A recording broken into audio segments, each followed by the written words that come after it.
Assalamualaikum warahmatullahi wabarakatuh. Di sini dengan saya Revaldi ya dari kelas A Teknologi Mesin 2019 30219. Di sini saya akan mempresentasikan materi tentang mesin kereta api dan mesin kapal. Dimulai dengan mesin kereta. Yang pertama yaitu kereta uap. Munculnya kereta uap mengubah sejarah kereta api. Munculnya mesin uap yang digunakan pada kereta api membuat manusia jadi lebih mudah untuk membawa berbagai benda. Kereta api uap memungkinkan manusia untuk membawa benda yang lebih banyak dan lebih berat. Mesin uap ini diciptakan oleh James Watt pada tahun 1696 dan memegang paten atas mesin yang ditemukannya. Dengan begitu, tidak ada orang lain yang boleh memakai ciptaannya untuk menciptakan mesin uap. Kereta api uap bergerak dari daya tarik mesin uap dari pembakaran bahan yang mudah terbakar, seperti batu bara, kayu, atau minyak. Setelahnya kadaluarsa, pada 1880-an, beberapa penemu mulai mengembangkan mesin uap untuk mesin pengangkut barang. Salah satunya adalah Richard Trevithick yang membuat desain mesin uap bertekanan tinggi sehingga lokomotif juga memiliki tenaga yang lebih besar untuk membawa barang. Setelah itu semakin banyak penemu yang menciptakan lokomotif pembawa barang lainnya. Namun saat itu belum diciptakan kereta api yang digunakan untuk membawa penumpang. Seorang insinyur dari Inggris bernama George Stephenson baru menciptakan kereta api khusus penumpang pada tahun 1825 yang beroperasi di Inggris Timur Laut. Kereta api bermesin uap bernama Rocket milik Stephenson ini berhasil memenangkan kompetisi membuat lokomotif kereta. Desain kereta buatan Stephenson dapat melaju dengan kecepatan 45 km per jam dan mengangkut 30 orang penumpang.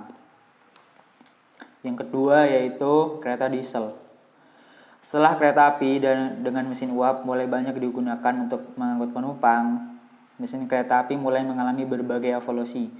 Hal ini terbukti dari peralihan mesin kereta api dari kereta uap menjadi kereta diesel sekitar 1930-an.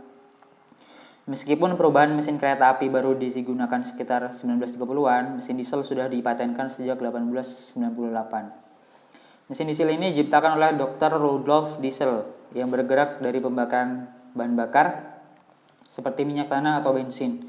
Pembakaran ini menghasilkan udara bersuhu tinggi yang nantinya dapat menggerakkan mesin. Setelah mempatenkan mesin ciptaannya, Diesel melakukan berbagai perbaikan dalam desain mesinnya. Tujuan dari penyempurnaan ini adalah mengurangi untuk ukuran mesin tapi tetap memiliki kekuatan yang lebih besar. Setelah dilakukan berbagai perbaikan pada 1925, ada beberapa lokomotif yang sudah mulai menggunakan mesin berbahan bakar minyak buatan diesel. Pada tahun-tahun berikutnya, mesin bertenaga diesel mulai banyak digunakan untuk lokomotif di berbagai negara selain Inggris. Setelah Perang Dunia II selesai, penggunaan mesin diesel semakin banyak seiring dengan pemulihan ekonomi di berbagai negara. Hal ini disebabkan karena mesin bertenaga diesel menawarkan kekuatan yang lebih besar dibandingkan lokomotif uap. Yang ketiga yaitu kereta listrik. Mesin kereta api semakin berkembang setelah itu, yaitu berkembang menjadi lokomotif atau kereta listrik sekitar 1970-an. Walaupun kereta ini disebut sebagai kereta listrik, bahan bakar yang digunakan lokomotif ini masih sama seperti mesin diesel atau mesin uap. Jadi sebutan kereta listrik ini disebabkan karena adanya kombinasi mesin diesel atau uap dengan motor listrik yang berfungsi sebagai sistem transmisi daya. Sistem transmisi daya ini berguna untuk menyalurkan daya atau energi yang sudah dihasilkan oleh mesin untuk bisa menggerakkan kereta api. Lokomotif listrik pertama diketahui dibangun pada 1837 oleh ahli kimia bernama Robert Davidson. Davidson sendiri membuat sebuah lokomotif listrik bernama Galvani seberat 7 ton yang menggunakan tenaga baterai. Lokomotif Davidson bisa mengangkut beban 6 ton dan melaju dengan kecepatan hingga 6 km per jam dengan jarak 2,4 km.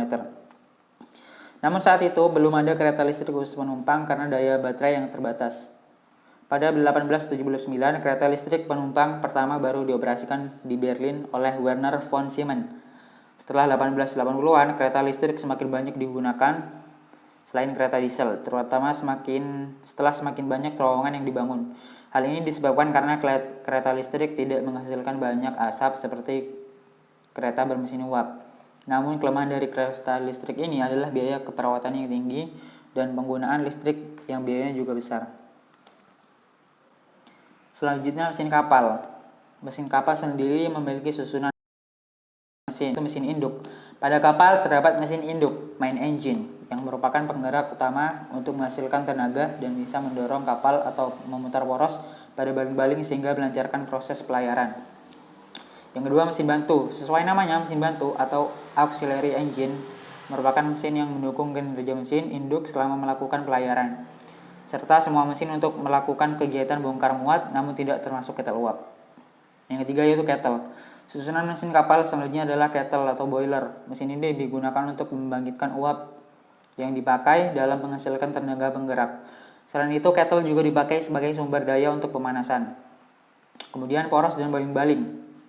Baling-baling atau propeller bertugas untuk menjalankan kapal.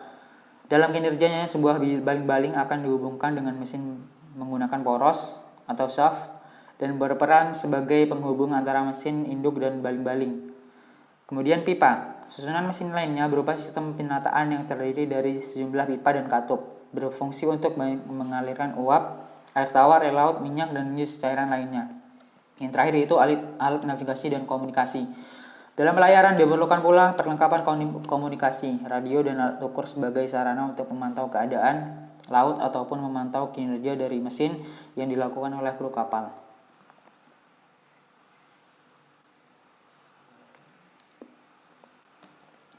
Yang kemudian syarat penggunaan mesin kapal dijalankan pada lingkungan khusus. Tentunya mesin kapal yang digunakan harus memenuhi sejumlah persyaratan penting.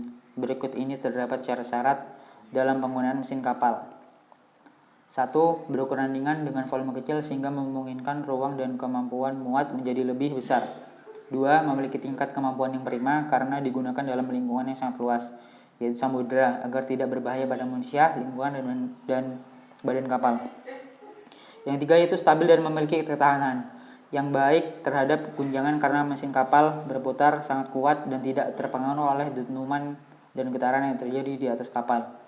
4. Memiliki tingkat getaran yang minim karena dapat menyebabkan beberapa efek yang tidak diinginkan pada berbagai titik di badan kapal dan bisa menimbulkan ketidaknyamanan pada para pelaut. 5. Mudah dikerjakan, mudah diperiksa, dan mudah dipelihara sehingga dapat dilakukan oleh awak kapal dengan jumlah yang terbatas. 6.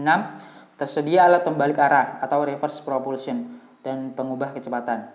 7. Irit bahan bakar dan untuk meminimalisir budget operasional. Setidaknya kapal bisa bekerja prima jika memiliki sejumlah syarat di atas. Maka pastikan kapal yang akan Anda digunakan atau sewa memiliki mesin dengan kinerja yang prima sehingga bisa menunjang kegiatan dengan baik. Mungkin hanya ini yang bisa saya sampaikan. Terima kasih. Wassalamualaikum warahmatullahi wabarakatuh.